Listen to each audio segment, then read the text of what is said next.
Ganesh Tripathi. Okay,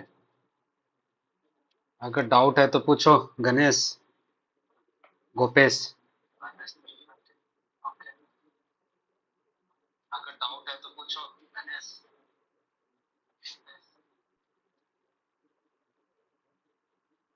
Abha Patnaik. Abha, do you have doubt? You can ask. If you have any doubt, you can ask. You can write in chat box.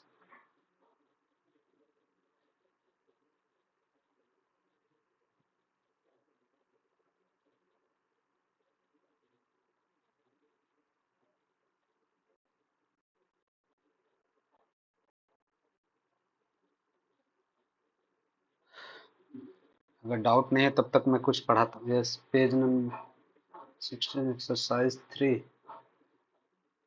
Page number 16, exercise question number 2। यार question number तो अलग अलग हो जाएगा। मैं कैसे check करूंगा किधर है बुक? टाइप नहीं कर सकते तुम लोग? बुक को देखता हूँ मैं, बुक। एक मिनट।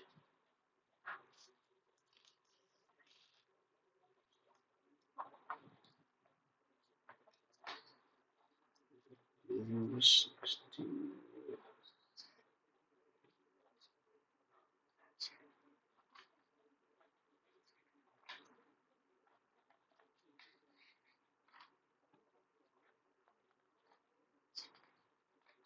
एक्सरसाइज 3। मेरे पास पुराना मॉड्यूल है यार। Exercise 3 question number 2। A car is moving with rest with average acceleration इतना much speed of the car. तो यहाँ पर ये 40 मीटर पर सेकेंड हो जाएगा ना, या 20 सेकेंड में? एक्सरसाइज 3 क्वेश्चन नंबर 2 जो है, इसमें object is moving has acceleration. Acceleration दिया गया है कितना? एक्सेलरेशन दिया गया है तुमको 2 मीटर पर सेकेंड स्क्वायर। और पूछा है कि वेलोसिटी जो है कौन सा होगा, स्पीड कितना होगा after 2 second, 5 second, 10 second and 20 second. Initial velocity बोला है कि रेस्ट से स्टार्ट हो रहा है। Object is starting from rest, means you can apply v is equal to u plus a t. v is equals to u plus at. Initial velocity is 0. Initial velocity is given 0. Then you can calculate v is equals to acceleration 2, and in 20 seconds it will become 40 meter per second. The answer will be 40 meter per second. It's very easy. No, that is not. कौन सी question है यार? Can you type it?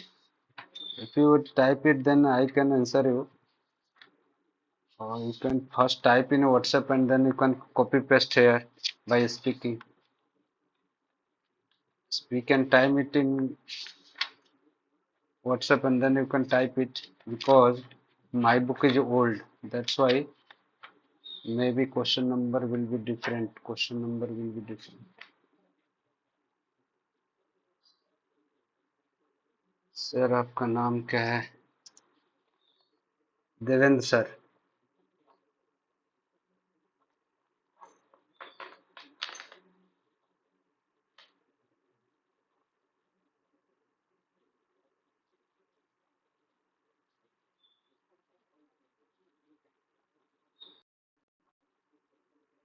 Sir, a 100 Newton in 4 rod of length 6 cell supported by 2 forces F1। Okay, मैं समझ गया कौन सा question है। ये देखो, एक रॉड दिया गया है यहाँ पर ऐसे, एक रॉड दिया गया है, यहाँ पर फोर्स लग रहा है यहाँ से L डिस्टेंस पर, आई थिंक L डिस्टेंस पर फोर्स लग रहा है, और यहाँ से एक फोर्स लग रहा है 12 डिस्टेंस पर। ठीक है, यहाँ से एक फोर्स लग रहा है 12 डिस्टेंस पर। आई थिंक यही क्वेश्चन है ना। और रॉड का मास दिया, रॉड ऑफ लेंथ इतना, यूनिफॉर्म रॉड ऑफ मास इतना, यूनिफॉर्म रॉड इतना न्यूटन, मास दिया है इसका कितना, 100 न्यूटन दिया है। तो यहाँ F1 और F2 का रेशियो निकालना होता है, आई थिंक वही पूछा है, रेशियो निकालना है। तो यहाँ पर देख, इसका जो है ये रोटेट किसके अबाउट करेगा, ये मिडिल पॉइंट के अबाउट ये रोटेट करने की कोशिश करेगा। ये चाहता है इधर घुमाना, इस मिडिल पॉइंट अबाउट ये चाहता है इधर घुमाना, और ये चाहता है इधर घुमाना, ये चाहता है ऐसे घुमा देना और ये चाहता है ऐसे घुमा देना। ठीक है, तो टर्निंग इफेक्ट पढ़ाया था क्या, जहां से जिस पॉइंट के अबाउट रोटेट कर रहा है वहां से डिस्टेंस ये कितना हो जाएगा, एल हो जाएगा, और यहाँ से इसका डिस्टेंस कितना हो जाएगा, 2l। Now you can turning effect of this force about centre is equals to turning effect of this force, then it will remain in equilibrium। Equilibrium में तभी हो सकता है जब इस सेंस का जो एंटी क्लॉकवाइज सेंस का टॉर्क और क्लॉकवाइज का सेंस का टर्निंग इफेक्ट दोनों अगर सेम हो जाए, तो आप लिख सकते हो कि इंटू एफ टू इंटू कितना हो जाएगा, 2l, यहाँ से 2 × l हो जाएगा, ये लेंथ l है, यहाँ से perpendicular distance is equal to f1 into यहाँ से जो डिस्टेंस होगा 2l हो जाएगा, तो l से l कैंसिल हो गया, f2/f1 इज इक्वल टू 2/1, यानी 2:1 हो जाएगा, 2:1, ये आंसर हो। व्हाट इज रेशियो ऑफ, हाँ वो समझ गया था मैं सर, यूनिट वेक्टर।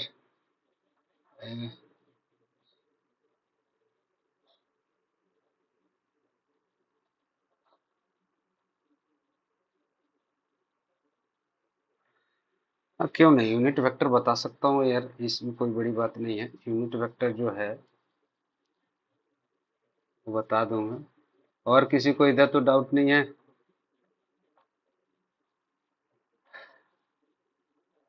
बता देता हूँ, यूनिट वेक्टर बता दूंगा, कोई बड़ी बात।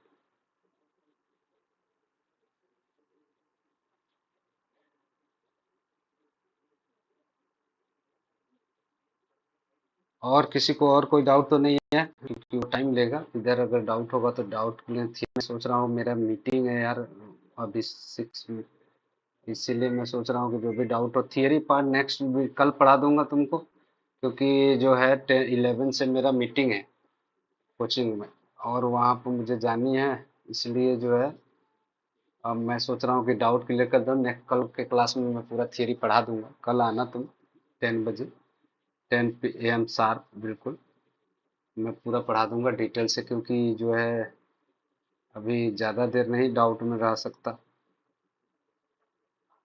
डाउट क्लास ज़्यादा देर तक नहीं ले सकता।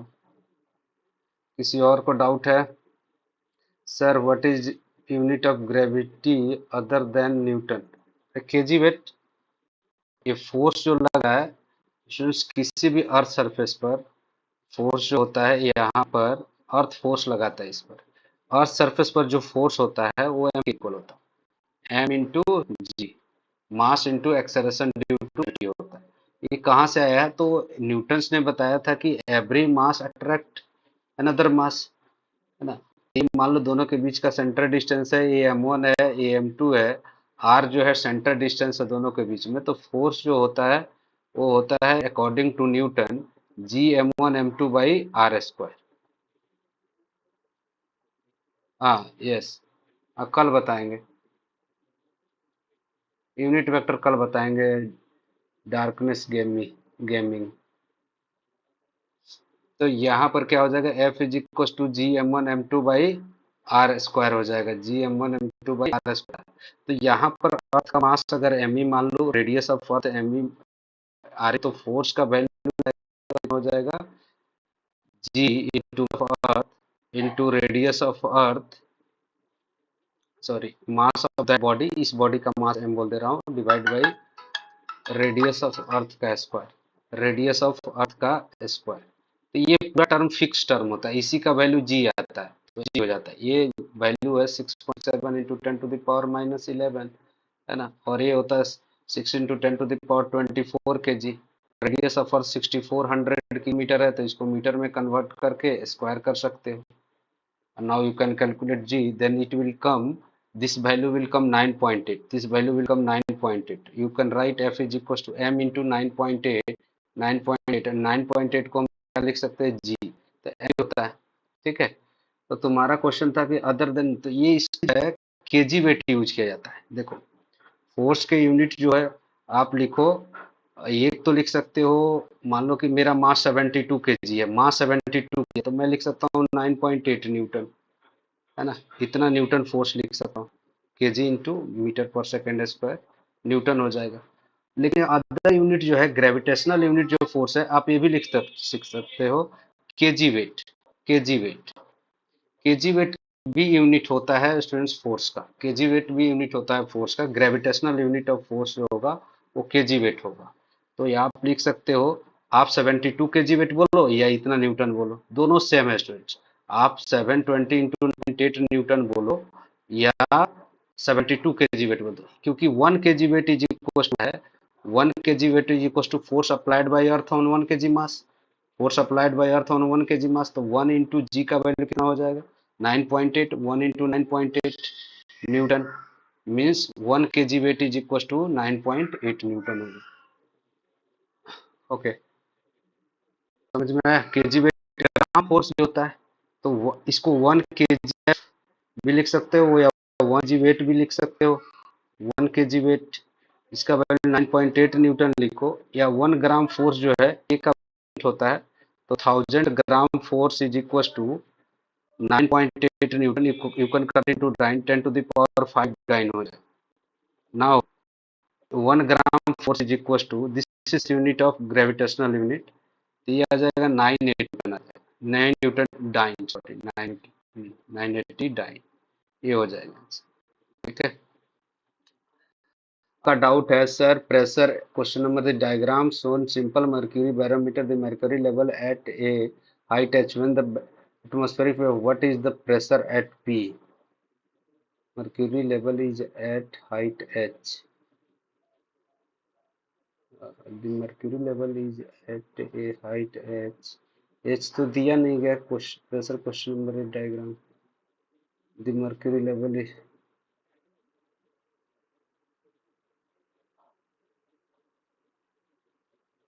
हाँ हाँ बिल्कुल बिल्कुल, डार्कनेस गेमिंग कल पूछ सकते हो पूरा ही डाउट, 4 टॉपिक्स में डाउट है तो मैं कल पूछ सकता हूँ। हाँ पूछ सकते हो, बिल्कुल पूछ सकते हो।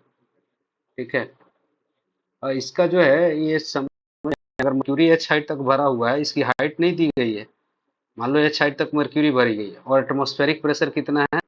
एटमॉस्फेरिक प्रेशर है P0, जिसका वैल्यू आप बोल रहे हो कि 10 टू द पावर 5 पास्कल दिया। ठीक है, तो यहाँ पर प्रेशर निकालना होगा, एटमॉस्फेयर व्हेन द प्रेशर इतना, what is the pressure at P। अब P हमें पता नहीं, मान लेता हूँ कि बॉटम पर निकालना होगा प्रेशर। अच्छा, वो जो तुम्हारे न्यू मॉड्यूल है वो नहीं है, मान लेता हूँ, मैं समझा देता हूँ। मान लो कि यहाँ से एटमॉस्फेरिक प्रेशर इतना दिया है और हाइट दिया है h, तो मर्क्यूरी की जो डेंसिटी होती है वो 13,600 केजी होती है, 13,600 केजी है ना? या बैरोम, ओके, कहीं ऐसा तो नहीं है बैरोमीटर, ऐसे है बैरोमीटर है, बैरोमीटर है, इसमें जो है मर्क्यूरी भरा हुआ, हमसे पूछा है कि एच हाइट की वैल्यू कितनी होगी इसमें। तो यहाँ बैरोमीटर में देखो, यहाँ मैंने बताया था कि बैरोमीटर में जो प्रेशर यहाँ पर सेम लेवल में सेम होता है, लेवल पर प्रेशर और इस लेवल पर प्रेशर सेम होना चाहिए। तो इधर से एटमॉस्फेरिक प्रेशर लग रहा है और यहाँ पर एच हाइट दी गई, तो एच हाइट दी गई है, तो यहाँ पर प्रेशर कितना होगा? तो प्रेशर जो है एटमॉस्फेरिक प्रेशर के इक्वल होगा, because we know that at same level pressure inside the liquid will be same, तो यहाँ पर सेम होने चाहिए। तो ये आप लिख सकते हो कि रो जी एच मतलब इस हाइट के वजह से प्रेशर इस पॉइंट पर, और इधर का एटमॉस्फेरिक प्रेशर इक्वल होना चाहिए। तो आप यहाँ से एच का वैल्यू निकाल सकते हो, P/P0 atmospheric pressure divide by atmospheric pressure by rho g, ये लिख सकते हैं। Atmospheric pressure 10 to the power 5 और रो होता है 13,600 इसका मर्क्यूरी का, और जी का 9.8, अगर 10 दिया है तो 10 ले लेना, 9.8 दिया है तो नहीं। हाँ, यहाँ पर 9.8 लेके सॉल्व करोगे तो ए एच का वैल्यू आ जाएगा लगभग 0.76 के आसपास ही आएगा कुछ, है ना? 0.76 के आसपास आएगा। और किसी को डाउट है?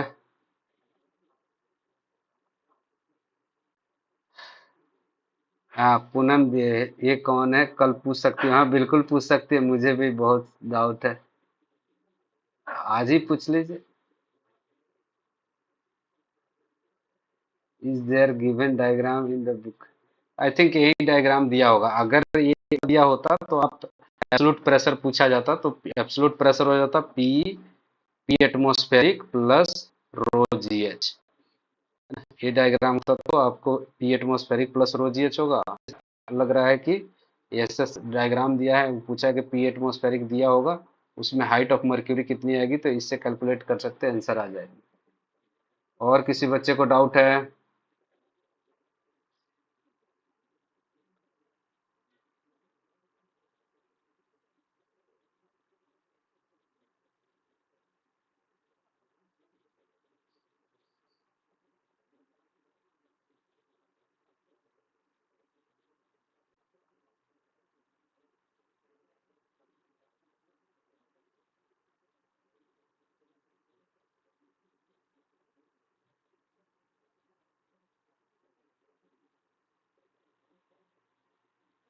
स्टूडेंट्स और किसी को डाउट है तो पूछ सकते हो, अभी 6-7 मिनट तो है टाइम।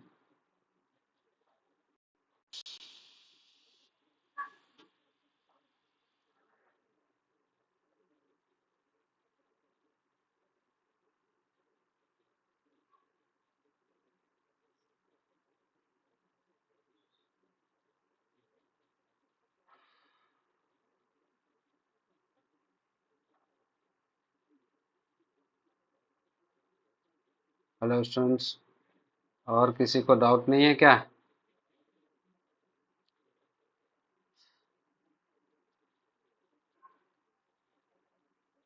नहीं तो मैं कुछ बता देता हूँ। अच्छा, ये ध्यान रखना स्टूडेंट्स, प्रेशर जो है, प्रेशर ड्यू टू फ्लूइड का फॉर्मूला होता है pressure due to fluid rho g h होता है। Rho g h, rho is density of fluid, density of fluid, g acceleration due to gravity, g is equal to acceleration due to gravity, acceleration due to gravity, to gravity, acceleration due to gravity, and h is height from liquid surface, depth, actually depth from liquid surface, depth from liquid surface। और pressure जो होता है same level पर same होता है, direction में भी pressure same होता है, फ्लूइड के अंदर जो है किसी भी लेवल पर प्रेशर सेम होता है स्टूडेंट्स, क्योंकि रो प्रेशर सिर्फ एच पर डिपेंड करता है, प्रेशर डायरेक्टली प्रोपोर्शनल होता है H, depth from liquid surface. आप जितना लिक्विड से अंदर जाओगे, जितना डेप्थ पर जाओगे सरफेस, उतना प्रेशर बढ़ता जाए, उतना ज्यादा प्रेशर बढ़ेगा। ठीक है। और यहाँ पर एक और चीज ध्यान देने वाली है कि प्रेशर जो होता है हर डायरेक्शन में, एक पॉइंट पर हर डायरेक्शन में प्रेशर सेम होता है फ्लूइड के अंदर, चाहे वो कोई भी डायरेक्शन हो स्टूडेंट्स, ऊपर नीचे, ऐसा नहीं है कि सिर्फ डाउनवर्ड ही प्रेशर सेम होता है, हर डायरेक्शन में प्रेशर, एक पॉइंट पर हर डायरेक्शन में प्रेशर सेम होता है, और एक लेवल पर प्रेशर सेम होता है, मतलब एक लेवल पर हर डायरेक्शन में प्रेशर सेम बोल सकते हैं। और फ्लूइड फोर्स जो है, फ्लूइड जो है प्रेशर अपना एग्जर्ट करता है always perpendicular to the surface. मान लो कि ऐसा वेव शेप शेप का एक ब्लॉक है फ्लूइड के अंदर, तो इस शेप में फ्लूइड कैसे फोर्स लगाएगा, इसके परपेंडिकुलर, इस पर कैसे फोर्स लगा रहा होगा, ऐसे परपेंडिकुलर प्रेशर लगा रहा हो, ऐसे प्रेशर। अगर मान लो फ्लूइड के अंदर कुछ टेढ़ा मेरा शेप होता है, ऐसे भी शेप का है, ऐसे इरेगुलर शेप का, तो ये सरफेस ऐसे परपेंडिकुलर, तो इस पर ऐसे फ्लूइड प्रेशर लगा, इस पर फ्लूइड ऐसे प्रेशर लगा, इस पर फ्लूइड ऐसे प्रेशर, इस पर फ्लूइड ऐसे प्रेशर लगा, ऐसे लगा रहा, इस पर ऐसे लगा रहा होगा प्रेशर, यहाँ पर ऐसे pressure perpendicular to the surface लगा। तो फ्लूइड लिक्विड के अंदर फ्लूइड जो है फोर्स हमेशा परपेंडिकुलर टू दी प्रेशर लगाता है, surface perpendicular to the surface. यहाँ पर एक और क्वेश्चन कर लेते हैं। यहाँ पर देखो कि ऐसा क्वेश्चन पूछा गया था स्टूडेंट्स कि एक छोटा सा एरिया है, स्मॉल ए, छोटा सा एरिया है स्मॉल ए, है ना, और यहाँ से हाइट दिया गया है एच, एच दिया गया, जिस फ्लूइड की डेंसिटी दी गई है रो, फ्लूइड की डेंसिटी कितनी दी गई है, रो है, और पूछा कि इस सरफेस पर फोर्स कितना लग रहा हो। तो सरफेस पर फोर्स दिया गया था, उसमें आपको यही करना था कि प्रेशर जो होगा, फोर्स जो होगा वो रो जी एच हो जाएगा, रो जी एच, ये तो प्रेशर हो गया, और प्रेशर का फोर्स जो है परपेंडिकुलर टू दी सरफेस लगेगा, और इस सरफेस एरिया दिया होगा आपको, एरिया दिया है ए, तो आप मल्टीप्लाई कर दो, क्योंकि force is equal to pressure into area होता है, प्रेशर इंटू एरिया होता है, तो रो जी एच इंटू ए। अब उसमें थीटा दे दिया था, इसका एंगल थीटा दिया था, तो बच्चे cos theta, sine theta, tan theta ऐसे करके दे दिया था, और बच्चे गलती से कंपोनेंट ब्रेक कर देते हैं। कंपोनेंट ब्रेक नहीं करना है क्योंकि फ्लूइड हर डायरेक्शन में प्रेशर सेम लगाती है स्टूडेंट्स। किसी भी पॉइंट पर फ्लूइड हर डायरेक्शन में प्रेशर सेम लगाती है, किसी भी एक डायरेक्शन में नहीं, हर डायरेक्शन में प्रेशर सेम लगाती है। ठीक है, तो और कोई डाउट है? हाँ, एक और बात बता दूं यहाँ पर, एक ऐसा और क्वेश्चन कॉम्पिटिटिव एग्जाम में पूछा गया था। ऐसे एक घड़ा था, उसमें भी ऐसे ही हाइट एच दे रखा था इस लेवल का, और एंगल भी दे रखा था, हॉरिजॉन्टल के साथ थीटा एंगल बना रहा है, हॉरिजॉन्टल के साथ ये थीटा एंगल बना रहा है। अब यहाँ पर प्रेशर पूछा था कि बताओ कि प्रेशर क्या है, तो सारे बच्चे ने वो प्रेशर का फॉर्मूला लगाया और उसका कंपोनेंट ब्रेक करके लिख दिया था। तो वहाँ कंपोनेंट ब्रेक करना नहीं होता है स्टूडेंट्स, वो क्योंकि प्रेशर जो होता है हमेशा परपेंडिकुलर होता है सरफेस के। फ्लूइड जो प्रेशर लगाता है वो हमेशा सरफेस के परपेंडिकुलर होता है। और याद भी कर सकते हो कि जब प्रेशर का फॉर्मूला कैलकुलेट करते हैं तो perpendicular force divide by area लेते हैं।